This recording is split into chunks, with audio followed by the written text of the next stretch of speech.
Good morning, everybody. Happy Thursday. This is your last Thursday as a fourth grader. So crazy.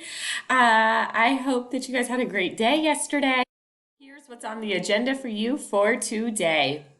For reading, keep going with the Rhino in right field, and it looks like we are going to have to carry over a little bit to next week for the Rhino in right field to finish it up, but that's okay. It's worth it. But I do want you to listen today and then do some of your own reading for about 20 minutes.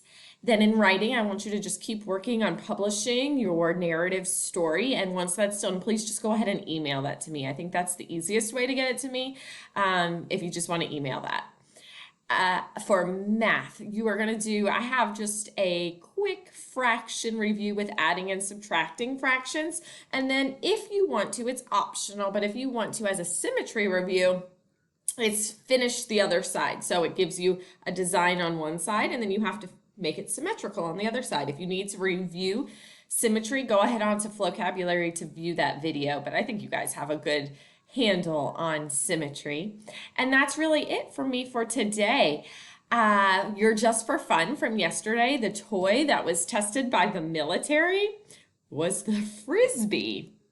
And the military found that there was no use for the Frisbee. They had no use for the Frisbee. See if you can figure out today's. I think you'll be able to figure it out as long as you keep your math conversions in your mind as you read it. If you have any questions, if you need anything, let me know. And I hope you guys have a fabulous weekend. Love you guys. Bye.